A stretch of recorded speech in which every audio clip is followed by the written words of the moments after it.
imagem viva. Cidade do México. Até hoje, a imagem da Virgem de Guadalupe surpreende o mundo com seus enigmas. A imagem apareceu misteriosamente no manto de um índio titimeca e é carinhosamente chamada de La Morenita, pois suas feições parecem ser mestiças. Por quase 500 anos, a Virgem de Guadalupe é um símbolo para os fiéis da América Latina. A tradição religiosa afirma que 10 anos após a conquista da capital asteca, batizada de Cidade do México, na manhã do dia 9 de dezembro de 1531, o índio Juan Diego se dirigia a Tlatelolco, mas ao passar pelo monte Tepeyac, ele foi atraído pelo canto harmonioso das aves que estavam no alto da colina onde o sol surgia. O índio então se dirigiu para o local e ouviu uma voz doce chamá-lo. Era uma jovem em pé, rodeada de luz, que falava e se expressava na língua culta dos astecas, o náhuatl.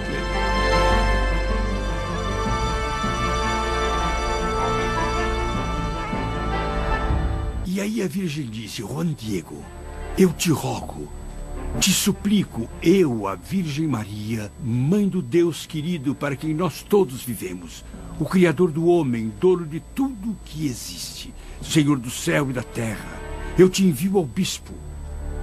Fale para ele que eu quero uma casinha aqui no campo, para que eu possa mostrar o que é o amor, o que é ternura, o que é compaixão, o que é bondade, o que é paz, o que é verdade, o que é justiça.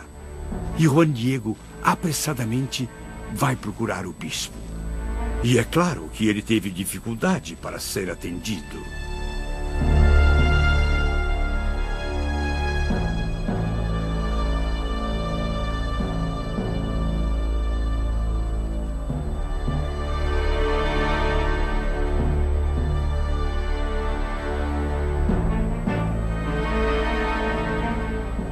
O bispo o recebeu, não acreditou e disse: volte depois, que eu te escuto com mais calma.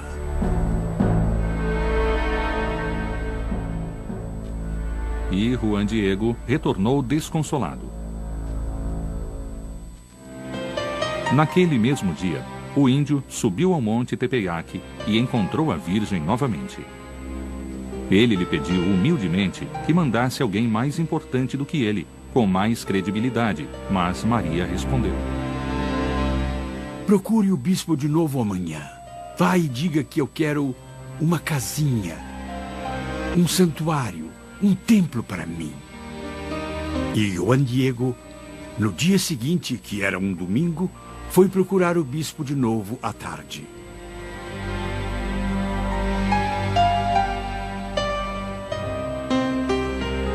O bispo não acreditou e disse que queria uma prova, que queria um sinal para que conseguisse acreditar que era mesmo a Senhora do Céu que o enviava.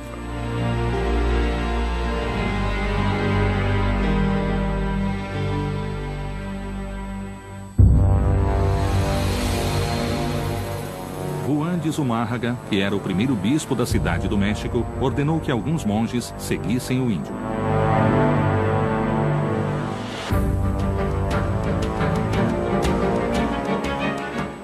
Os monges o seguiram por um longo trecho por dentro dos bosques, mas não conseguiram acompanhá-lo, e em determinado momento acabaram perdendo-o de vista.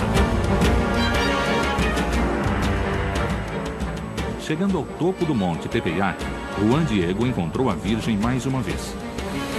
E quando ela ouviu da boca do pobre homem que o bispo queria uma prova, Maria pediu a Juan Diego que voltasse na manhã seguinte, e ela lhe daria um sinal para que mostrasse ao bispo. Mas no dia seguinte, Juan Diego não apareceu. O índio tinha ido atrás de um médico, pois seu tio estava gravemente doente.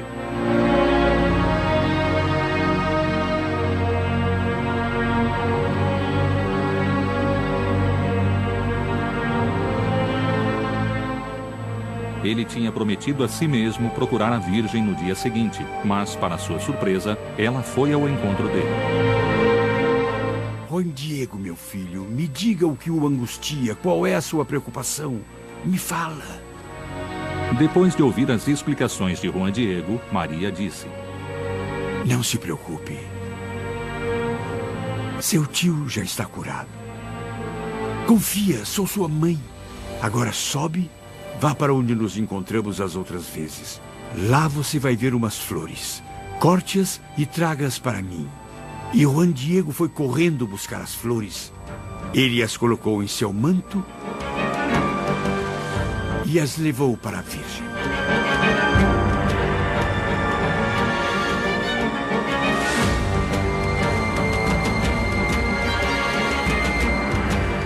A Virgem viu as flores, as tocou, as arrumou e disse: agora leve para o bispo e entregue essas flores somente a ele. Diga que é o sinal que a senhora envia do céu. E na manhã do dia 12 de dezembro, Juan Diego voltou a procurar o bispo para lhe entregar aquelas maravilhosas rosas de Castela que nunca cresciam no Monte Tepeyac, principalmente no inverno. Já na casa de Zumárraga, o índio precisou esperar muito tempo antes de ser recebido.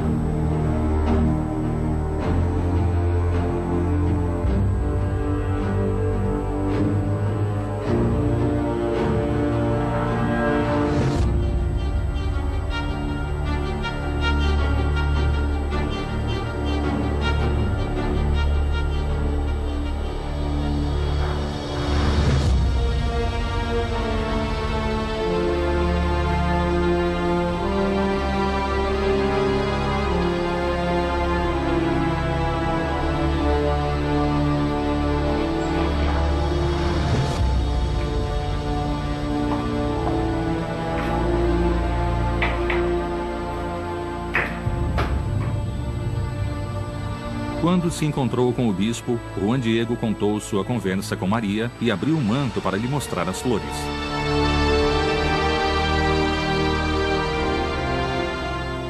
Naquele instante, sobre o tecido pobre, surgiu a imagem de Maria. Então, o bispo e todos os presentes caíram de joelhos diante do prodígio.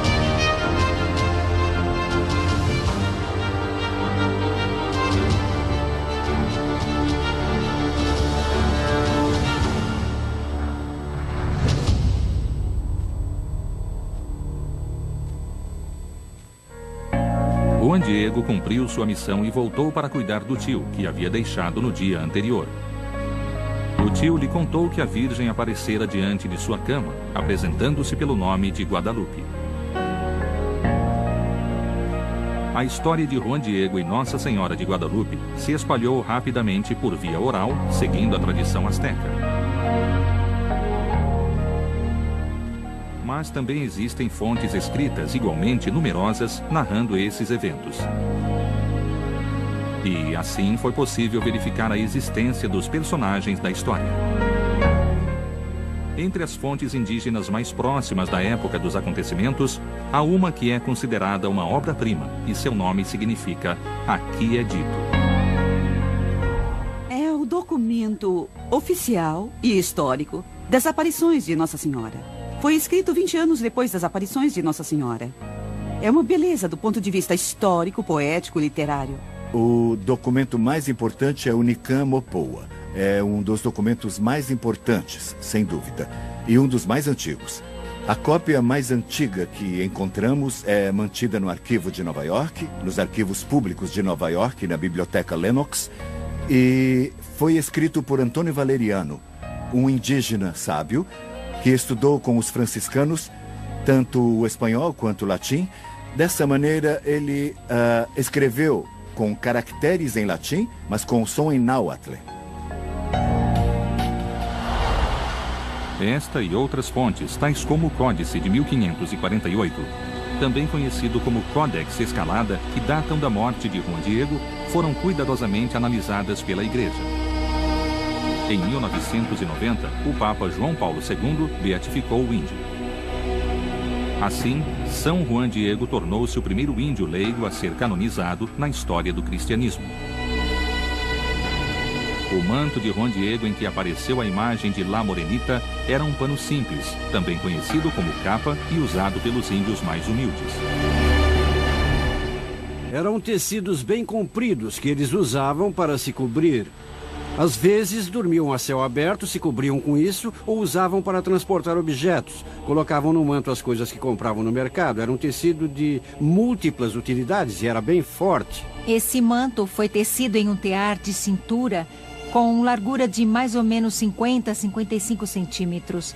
E o manto de San Juan Diego era formado por 3 peças. A imagem cobriu 2 peças. Então podemos ver a união de 2 tecidos. E dá para notar a costura que corre verticalmente através da imagem. Um estudo foi conduzido no Instituto de Biologia da Universidade Nacional Autônoma do México em 1946, que confirmou que as fibras do tecido correspondiam às fibras de agave. Além disso, os mantos não eram usados como telas de pintura. Miguel Cabrera, um dos grandes pintores do século XVIII, disse que era absurdo que algum pintor escolhesse aquele tecido, primeiro, porque era um pano grosseiro e, segundo, porque era composto por 2 pedaços de tecido. Quando se juntavam as pinturas, era preciso unir várias telas, mas ocultando a costura. Era impensável que um pintor deixasse a costura visível. E como um tecido feito de agave de natureza tão frágil pôde se manter conservado por tanto tempo? A tela tem que ser continuamente submetida ao combate de pragas, pois é atacada por pragas. Então, ao contrário das telas de linho, que podem durar muitos anos, os tecidos de agave duram pouco tempo. E essa é uma das questões que surpreendeu, digamos assim, muitos pesquisadores, pois o material se manteve conservado por mais de 475 anos, em comparação com outros tecidos que foram feitos com um material bem semelhante ao do manto e que não duraram mais de 10 anos. Um caso concreto é uma pintura de Rafael Gutierrez, do final do século XVIII, que foi colocada na igreja de Pocito, perto da antiga capela, da antiga basílica, e que não durou mais de 10 anos. Após 8 anos, todas as cores que foram usadas haviam mudado. O material estava bem desgastado e as fibras se rompiam, apesar de estar protegida por vidro. Todo o ambiente em que se encontrava o manto favorecia o apodrecimento e a deterioração do tecido, pois era um ambiente muito úmido e salgado. O sal adere às rochas e pedras e faz com que elas desmoronem, e a imagem original ficou praticamente 120 anos sem a proteção de um vidro. Então é mesmo uma surpresa o fato de que esse material tão frágil tenha sido preservado. E foi só recentemente que se tomou medidas especiais para proteger o manto das agressões do meio ambiente. E estudos recentes mostraram que o tecido não sofreu nenhum desgaste. Além disso, o manto sobreviveu a um incidente em que foi derramado ácido nítrico sobre o tecido, o que provocou o aparecimento de uma mancha que está desaparecendo inexplicavelmente. Mas não é tudo. Uma bomba lançada em um atentado em 1921 destruiu tudo o que havia na igreja, danificando um crucifixo de bronze sólido, mas a imagem foi a única coisa que permaneceu intacta. O modo como a imagem foi fixada sobre o tecido também é um mistério. O manto não recebeu aquela preparação prévia que os pintores fazem nas telas para eliminar as irregularidades do material, preenchendo as frestas e criando assim uma superfície adequada para receber as tintas coloridas e para que estas se fixem. No caso do manto, desde 1666, há evidências de que não houve essa preparação. O tecido do manto é tão aberto que podemos ver através dele. O brilho das cores na imagem de Guadalupe também parece não sofrer as agressões do tempo. Há uma descrição de como era a aparência da pintura ao longo da história e as cores que tinha. E elas permaneceram as mesmas. Mas as pinturas que foram preservadas e mantiveram a cor possuem uma base de preparação e receberam uma camada de proteção, um verniz final que protege as cores. E ainda assim, o verniz aplicado se oxida com o tempo. Nas pinturas, para criar a sensação de volume e profundidade, são aplicadas várias camadas de cores e diversas pinceladas com tonalidades diferentes. E na imagem da Virgem de Guadalupe, do manto que temos, é como se fosse uma única pincelada ou uma única aplicação de tinta. E outro fato muito surpreendente é que o tecido é muito grosseiro, porque conseguimos ver os nós e as partes mais grossas que servem para criar volume. Nos lábios da Virgem, um dos nós do tecido ajuda a criar esse volume. É como se aproveitasse as imperfeições do tecido para formar o rosto dela. Podemos ver imagens de Guadalupe por todo o mundo e cópias de pintores, mas nenhuma conseguiu reproduzir essa face. Utilizando a fotografia infravermelha, uma técnica usada ainda hoje nos estudos críticos de pinturas antigas. Nos anos 80, os professores Jody Smith e Philip Callahan, funcionários da NASA, confirmaram que o manto não recebera preparação de fundo para a pintura. E acrescentaram que havia ausência total de pinceladas. Nenhum traço, nenhuma técnica de pintura conhecida. E não é só isso.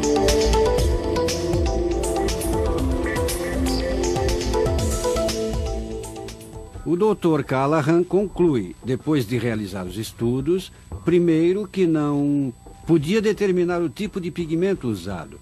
Ele ficou surpreso com a preservação dos pigmentos depois de tanto tempo. E também ficou surpreso com o fato de que o manto não sofrera agressão nenhuma da fumaça e da radiação vinda das velas que eram acesas diante da imagem. A descoberta de Callahan confirmava os resultados da análise química anterior do manto. Também pôde-se observar, através desses estudos e de um estudo em especial que foi feito em 1936 pelo Dr. Richard Kuhn, que analisou uma fibra amarela e uma fibra vermelha do manto. E ele não pôde determinar se os pigmentos eram de origem vegetal, mineral ou animal. Nem foi capaz de explicar a preservação dos pigmentos que, depois de tantos anos, ainda eram conservados de um modo, assim, tão natural, pareciam naturais, o que não acontecia nem mesmo com as várias réplicas. O Dr. Kuhn era especialista nesse assunto. Ele recebeu o Prêmio Nobel de Química e conhecia a composição química de ácidos, pigmentos, corantes, bases. No entanto, Smith e Callahan afirmaram que algumas partes da imagem podiam ter sido acrescentadas sucessivamente, como os raios do sol, as estrelas no manto e a lua debaixo dos pés da Virgem. Mas então, como se explica que todas as cópias da pintura, até mesmo as mais antigas, apresentem os mesmos elementos da imagem original? Uma das cópias mais antigas, feita antes de 1571, se encontra em Gênova, na Itália.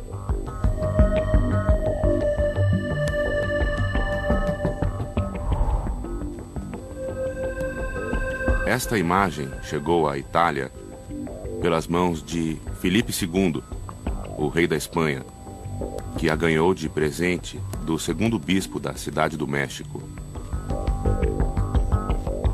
Filipe II, por sua vez, a deu a seu almirante de frota, que era um genovês, Andrea Doria. Diz a tradição que Andrea Doria levou a imagem e a colocou na galera principal da frota católica, na Batalha de Lepanto, em que o cristianismo derrotou os turcos. Nos anos 70, o padre Mário Rojas, um grande conhecedor do povo azteca, mostrou que a imagem de Guadalupe era um verdadeiro códice mesoamericana repleto de símbolos da cultura náhuatl. Tudo o que aparece na imagem de Nossa Senhora tem um significado. A sua roupa e todas as cores que ela apresenta são da realeza. A cor azul turquesa, representa o jade, que era mais valioso que o ouro. A cor rosa do vestido simboliza o amanhecer, o que significa que a Virgem apareceu para anunciar o nascimento do sol de Deus. E a cor do amanhecer traz as flores do cerro. São 3 tipos de flores. Nos símbolos astecas, um dos mais importantes é a flor de Nauioli, que é uma flor com 4 pétalas e um centro.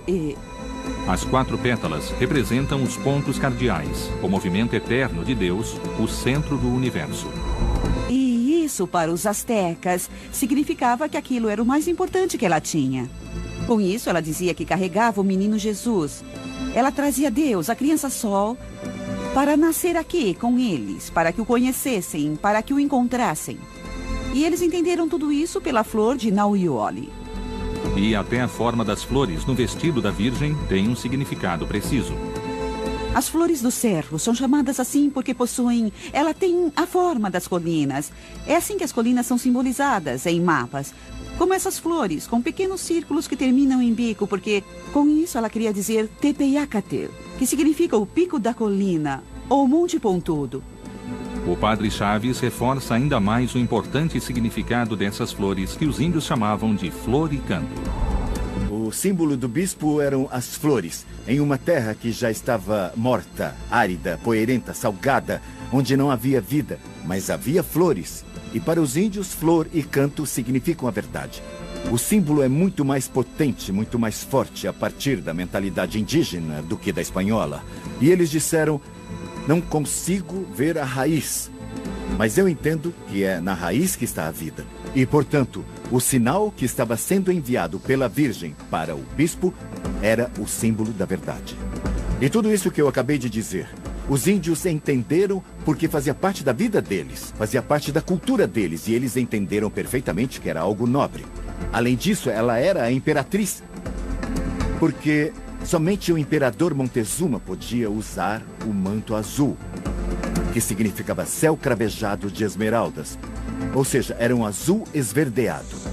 E ela era mãe, porque estava grávida de Deus Todo-Poderoso, porque lá estava a flor de 4 pétalas. Ela era sempre virgem, porque, como as donzelas, usava os cabelos soltos, penteados para baixo, simbolizando a virgindade. Portanto, os índios viram no cabelo o sinal de virgindade e na fita, a maternidade. Na cultura asteca, quando uma mulher estava grávida, ela usava uma fita roxa na cintura. Mas as estrelas do manto também eram um mistério. O Dr. Juan Homero Hernandes Illescas realizou um estudo especial juntamente com 2 doutores em astrofísica, Canto Ilha e Armando Garcia de León, da Universidade Nacional Autônoma do México. Os pesquisadores começaram pela data e localização das estrelas que correspondiam ao solstício de inverno de 1531. Era fato conhecido que, para os astecas, o solstício de inverno significava o nascimento do Sol Novo, a luz que encontra força e vigor e, portanto, um momento muito importante do ano. E os pesquisadores descobriram que em 1531 o solstício ocorreu exatamente em 12 de dezembro, o dia do milagre do manto de Juan Diego. Uma coisa interessante é que, o solstício de inverno devia ter sido no dia 22, mas foi no dia 12. E foi aí que começou toda a história. Até mesmo os astrônomos do Centro Astronômico do México disseram que o solstício no dia 12, porque não havia sido feita a mudança do calendário juliano para o calendário gregoriano. Depois. E como narrado no Nicam Mopoa, o milagre aconteceu no final da manhã. Naquela hora não era possível ver as estrelas. Então o que fazemos é simplesmente traçar as posições das estrelas no planetário. Analisando as constelações que eram visíveis naquele momento nos territórios do Vale do México, o Dr. Hernandes descobriu algo surpreendente. O céu coincidia com as estrelas presentes no manto da Virgem. No lado esquerdo do manto se vêem as constelações do Sul, 4 estrelas que fazem parte da constelação de Ophiuchus. Abaixo se observa Libra. E à direita, uma das estrelas de Escorpião. Na altura do braço, se encontram 2 estrelas da constelação de Lobo e uma extremidade de Hidra. Abaixo, há o quadrangular ligeiramente inclinado da constelação de Sagitário e se observa perfeitamente o Cruzeiro do Sul. Na parte inferior, Sírio brilha sozinho. No lado direito do manto, no entanto, estão visíveis as constelações do norte. Sobre o ombro de Maria, um fragmento da constelação de Pastor. Abaixo vê-se perfeitamente a constelação da Ursa Maior. À sua direita se encontra a cabeleira de Berenice e abaixo os cães de caça. À esquerda se vê Tubã, que é a estrela mais brilhante da constelação de Draco. Abaixo há outras 2 estrelas que fazem parte da Ursa Maior e ainda se vê 3 estrelas da constelação de Touro. Não foi uma tarefa fácil, porque, como se sabe, o céu é côncavo e colocá-lo em alguma coisa plana é completamente diferente. Mas tudo isso foi feito e a princípio imaginamos que as estrelas no céu tinham sido dispostas como se a envolvessem. Mas não era o caso. Era mais como um espelho. As estrelas no manto da Virgem reproduzem a disposição das constelações no momento da aparição, mas vistas a partir do espaço e não da Terra. Até mesmo a Lua, presente na imagem, corresponde à disposição astronômica do céu em 12 de dezembro de 1531. A Lua, quando apareceu a Nossa Senhora no solstício de inverno, a Lua estava em quarto crescente, como a vemos na imagem. E como disse Gutierrez Tibon, ele explica que México significa o umbigo da Lua. A imagem de Nossa Senhora é um códice. Um códice é um livro em que não existem letras, mas onde todos os desenhos têm um significado. O vestido representa a terra e as estrelas no manto azul representam o céu, o plano do céu.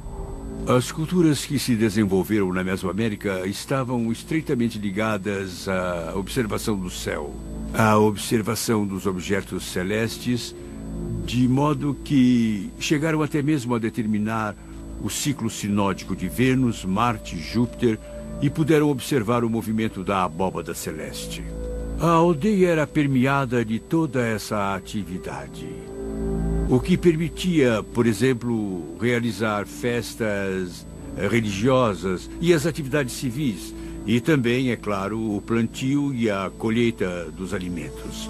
Eles também eram capazes de determinar os ciclos astronômicos das conjunções de planetas e, podemos dizer, montar um calendário que pode ser considerado um calendário lunisolar. Ou seja, estava relacionado aos ciclos do Sol, aos ciclos da Lua e também aos ciclos de Vênus. O ano de 1531 foi um ano muito especial na complexa cosmogonia azteca. De fato, o solstício de inverno ocorreu sob a conjunção do Sol com Vênus, um evento astronômico registrado a cada 104 anos e de extraordinária importância para os astecas, porque representava o início de uma nova era. Os astecas já haviam previsto que naquele ano se iniciaria uma nova era. No calendário de pedra, que é o calendário solar ou o calendário dos astecas, se inicia uma nova era na casa 13, que é em 1531. Em 1521 se concluiu a conquista do México. Foi uma época terrível, assustadora para os índios. Houve uma grande depressão, não só por terem sido derrotados na guerra, mas também porque tinham em sua mentalidade religiosa, acreditavam que o quinto sol, aquele momento, aquela era em que eles viviam, iria acabar. Na imagem da Virgem e nos relatos das aparições, existem referências a uma das divindades mais amadas dos astecas, a deusa Tonantzin, cujo festival estava associado com o solstício de inverno. Ela era Tonantzin, a mãe de todos os deuses. Era uma deusa e seu templo ficava no sopé do Tepeyac. Acredita-se que os índios inicialmente chamaram Guadalupe pelo nome da deusa Tonantzin, reconhecendo nela a mesma divindade. Os índios haviam acrescentado um título indígena, Tonantzin Guadalupe. Tonantzin não é um nome, é um título. Nossa querida mãe, é um tratamento bem reverencial. Mas então quem teria pintado essa imagem que representa uma síntese perfeita entre a iconografia cristã e a cultura mesoamericana? 10 anos depois da conquista do México, quem poderia ter esse profundo conhecimento dos dois mundos? E quem poderia ter representado esse conhecimento em uma obra-prima tão harmoniosa como a imagem de Guadalupe? Estudos sobre a imagem de La Morenita demonstraram que a pintura respeita a chamada proporção áurea, que é uma correspondência harmoniosa entre as partes individuais e o conjunto entre espaços e volumes, que os gregos conheciam bem e que na proporção áurea de 1:6, está presente na natureza, no homem, nas galáxias e até mesmo na música. Meu marido começou a usar como referência a costura no centro da imagem. E a partir dela, ele encontrou um quadrado perfeito. E desse quadrado perfeito, com a ajuda de um compasso, ele ressaltou outra parte da imagem, que forma um pequeno retângulo, como pode ser visto na imagem. E o total da imagem, o quadrado mais o retângulo, está na proporção áurea, a proporção perfeita. Em 2008, um matemático chamado Fernando Ojeda Llanes fez uma incrível descoberta usando como base os estudos de Pitágoras sobre matemática e música. Utilizando o retângulo áureo da imagem como ponto de partida, o matemático obteve um pentagrama, descobrindo que os símbolos no vestido e as estrelas do manto se encaixavam perfeitamente como pausas e notas musicais. O resultado foi a descoberta de uma melodia real e verdadeira na figura da Virgem de Guadalupe.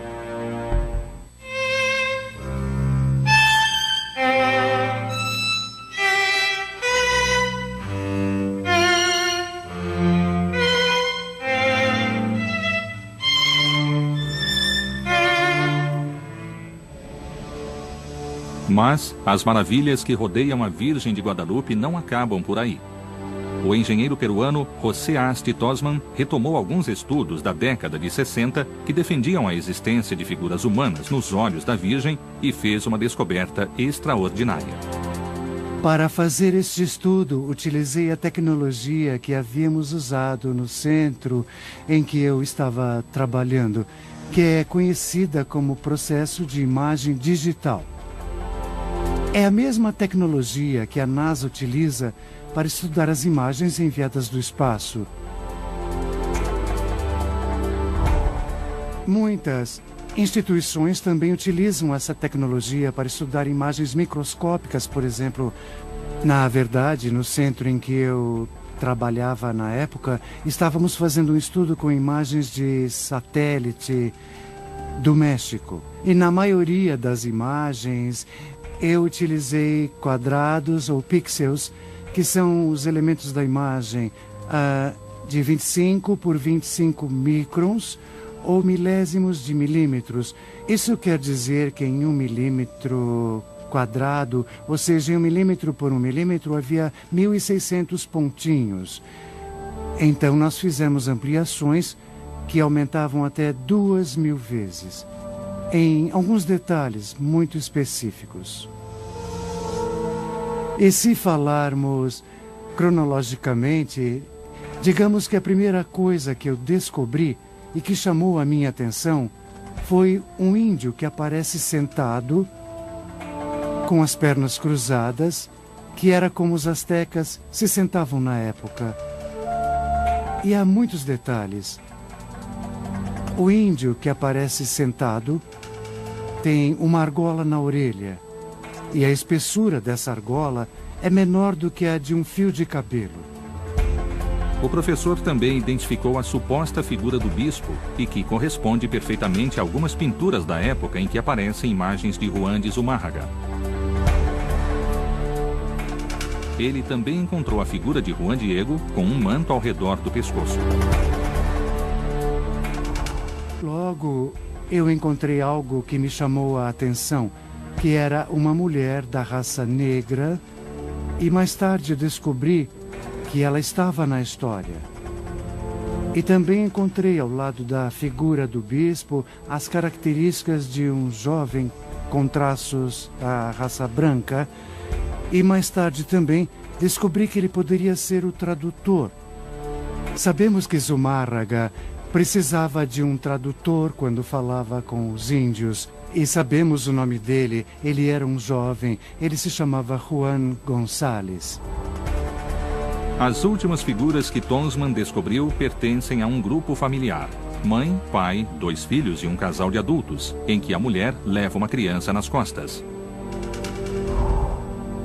No total, são 13 figuras humanas encontradas nos olhos de Guadalupe. Segundo as leis de Purkinje-Sanson, quando os nossos olhos refletem alguma coisa, podem se formar até 3 imagens do mesmo objeto. Quando olhamos para algo, as nossas córneas atuam como 2 espelhos, são 2 cristais, digamos assim, que refletem o que está diante de nós. E não é a mesma imagem, quer dizer, a mesma dimensão nos 2 olhos, porque eles estão separados. E, na verdade, é por isso que vemos em 3 dimensões, pode-se dizer. Nos olhos da Virgem encontramos 13 imagens, mas elas estão agrupadas em 2 cenas. Uma das dúvidas que as pessoas têm muitas vezes é se a Virgem estava no manto, como ela podia ver Juan Diego. E isso é algo muito interessante quando analisamos o manto, em que podemos sim ver, e eu analisei com bastante cuidado, não é só a imagem da Virgem, é como se fosse um momento antes de ela ser impressa. Então a hipótese é que a Virgem estava diante do grupo invisível. La Morenita apareceu diante do tio de Juan Diego e o curou. E também lhe revelou seu nome, Guadalupe. Mas Guadalupe já era um nome bem conhecido na Espanha, na região da Extremadura, e estava ligado à aparição de outra virgem que tinha raízes no período em que Lucas, o evangelista, escrevera o Evangelho.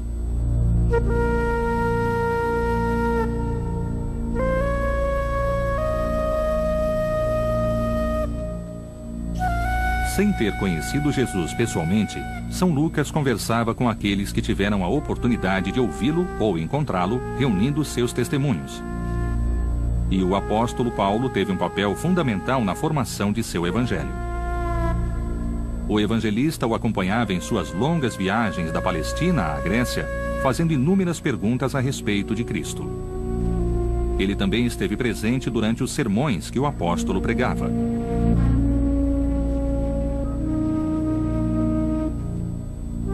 Mas, acima de tudo, o Evangelho de Lucas relata fielmente as histórias da verdadeira protagonista dessa incrível história, Maria. Em suas longas conversas, ela lhe confiava muitos detalhes da vida do filho querido, de sua infância e dos primeiros sermões. São Lucas escrevia tudo com atenção e ouvia devotamente. Por ele, sua obra se chamaria O Evangelho de Maria. Além de ser evangelista, São Lucas era médico e artista. A Virgem foi tema de muitas pinturas e esculturas atribuídas a ele. E de uma delas, parte a incrível história que nos coloca em contato com a Virgem de Guadalupe, no México. É uma estatueta representando a Virgem com um menino e que foi colocada ao lado do corpo de São Lucas quando ele morreu em Tebas. Mas como essa estátua saiu da Grécia e chegou à região da Extremadura, na Espanha? Acredita-se que a estátua tenha sido levada de Tebas a Constantinopla, junto ao caixão de São Lucas, por ordem de Constâncio, imperador do Oriente, em 357 d.C. Com uma grande procissão, o caixão de São Lucas foi levado à igreja, com toda a corte imperial. À frente de todos, ia o bispo de Constantinopla, Macedônio, que trazia essa estátua com as mãos erguidas, enquanto a procissão chegava ao altar central.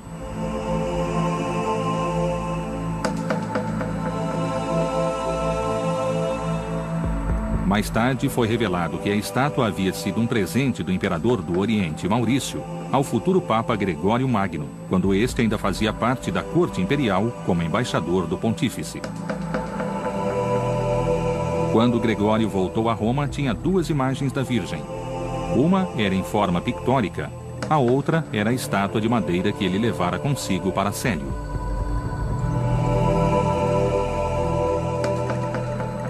Em 590 d.C., Gregório foi eleito Papa. Mas a estátua de São Lucas não permaneceu por muito tempo em Roma. Gregório decidiu dar a estátua a um grande amigo, um homem de muita espiritualidade e grande inteligência, que era Leandro, bispo de Sevilha.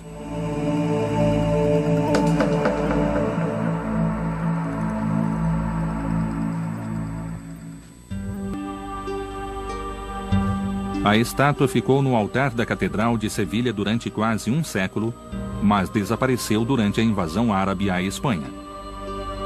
Diz a tradição que alguns clérigos a levaram para um local seguro. Eles a colocaram em uma bolsa e fugiram para o ocidente, percorrendo a antiga estrada romana, a Rua dos Lusitanos, que atravessava Portugal de norte a sul. Eles se detiveram em Mérida por algum tempo e depois continuaram a fugir dos invasores.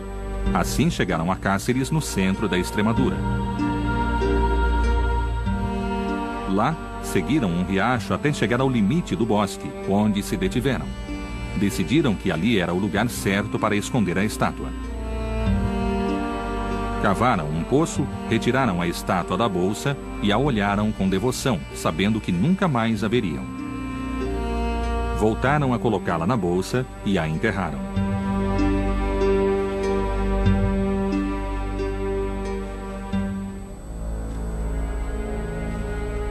Dessa estatueta, é óbvio que não se soube mais nada.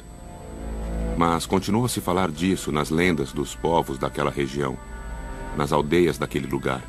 Histórias que narravam acontecimentos estranhos. E que as avós e avós contavam a seus netos ao redor da fogueira. Durante os invernos, contava-se que havia um tesouro escondido na floresta. Por 600 anos, a estátua de São Lucas foi esquecida, até ao verão de 1329.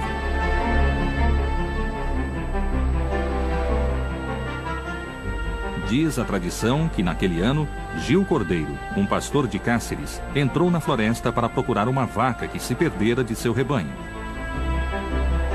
Ele vagou incansavelmente por 3 longos dias, percorrendo as trilhas inacessíveis da Extremadura. Gil já havia perdido a esperança de encontrar a vaca. Ele caminhou ao longo de um córrego que se chamava justamente Guadalupe, porque os árabes o haviam chamado assim.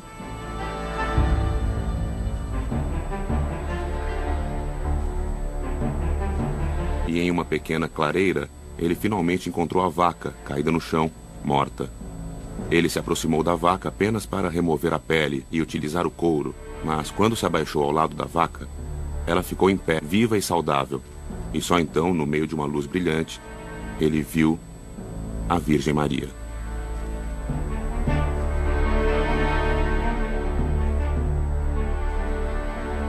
Maria pediu ao pastor que fosse buscar os frades do povo e disse que deveriam cavar onde o animal estava, pois lá encontrariam uma estatueta de madeira que deveria ser venerada.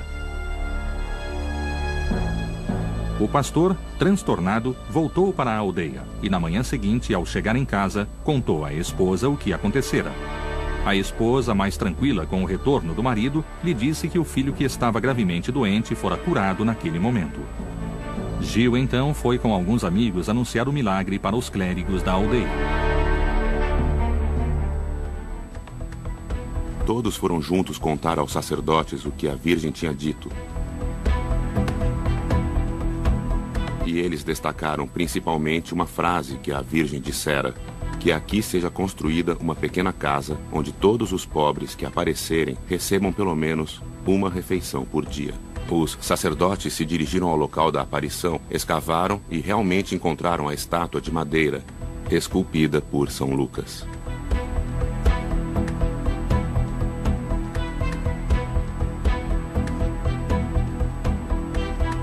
E naquele lugar, à margem do rio Guadalupe, foi construída uma capela que logo se tornou um lugar de devoção e morada para os mais pobres.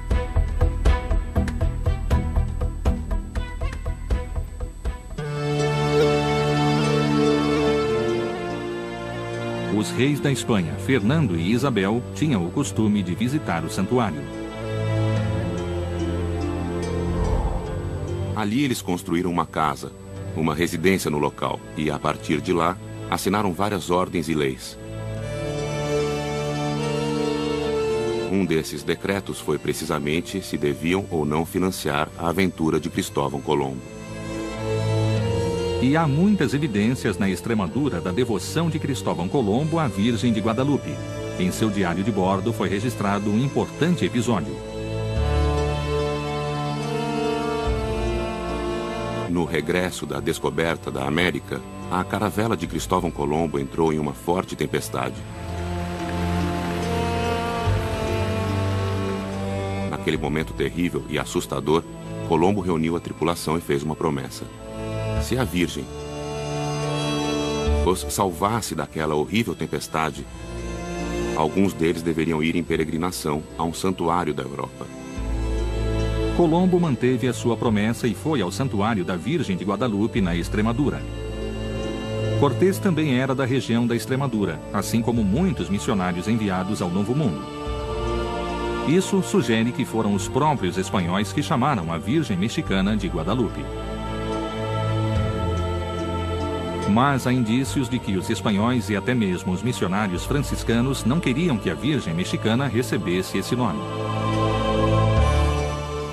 Além disso, naquela época, os dois povos ainda estavam bem longe de se conhecerem e se compreenderem.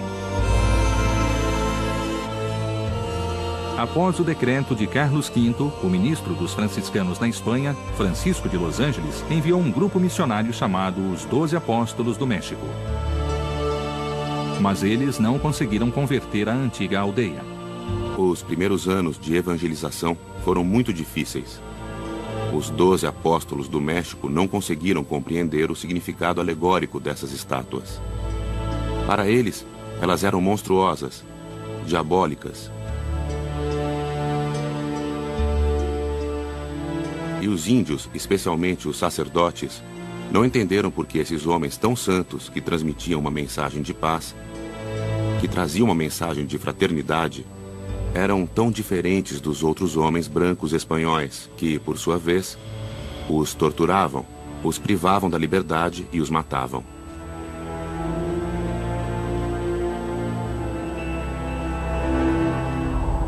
É evidente que uma evangelização assim era impossível.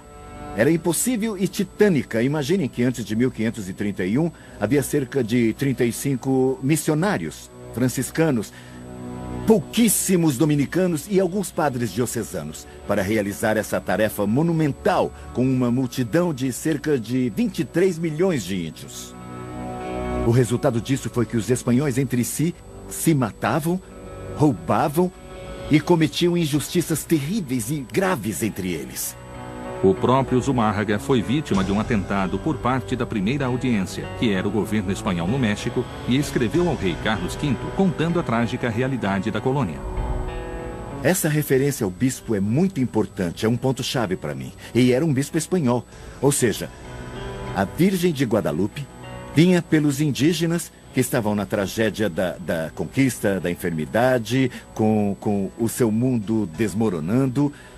E vinha pelos espanhóis que estavam se destruindo entre si, que estavam até tentando mesmo matar o seu próprio bispo. Ela veio para resolver os problemas de todos, não somente dos povos indígenas, mas também se dirigia aos espanhóis e aos mestiços nascidos aqui.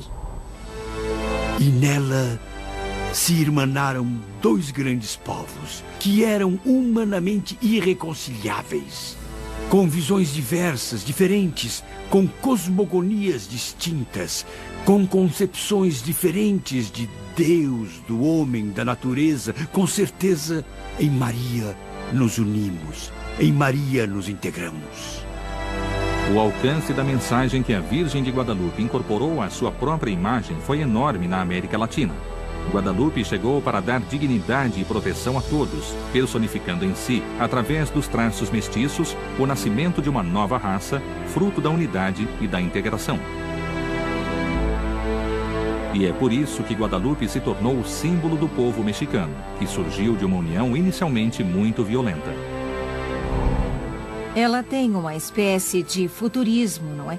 Porque os primeiros mestiços nasceram só depois de 1521 e ela fez uma aparição em 1531. A imagem de La Morenita é o único exemplo de interculturalização perfeita existente na história. Porque Maria tocou o coração dos índios, que compreenderam através de sua imagem que podiam confiar nela. E tocou o coração dos espanhóis, que a reconheceram, compreendendo a dignidade dos povos indígenas, que ela vinha ensinar através da representação dos símbolos dessa cultura. Tudo isso teve um impacto incrível. Está nos anais da história que, após todas as aparições, milhões de pessoas foram batizadas. Não milhares, milhões. A aparição da Santíssima Virgem ajudou imensamente no projeto catequizador, que naquele momento enfrentava dificuldades extremas. Era óbvio que em condições tão difíceis houve, digamos assim, um fator externo e inexplicável que contribuiu com essa grande conversão que ocorreu na população do México. E esse fator externo foi a Santíssima Virgem, é no que acreditamos.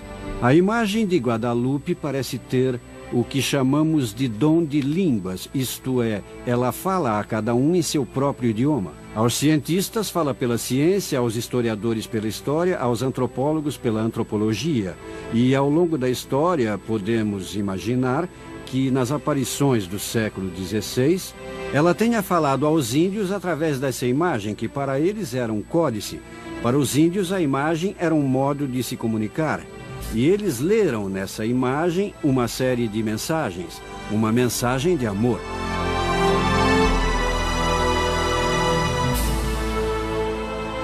Foi assim que o manto de um pobre índio, com características excepcionais, mudou a história dos povos da América Latina.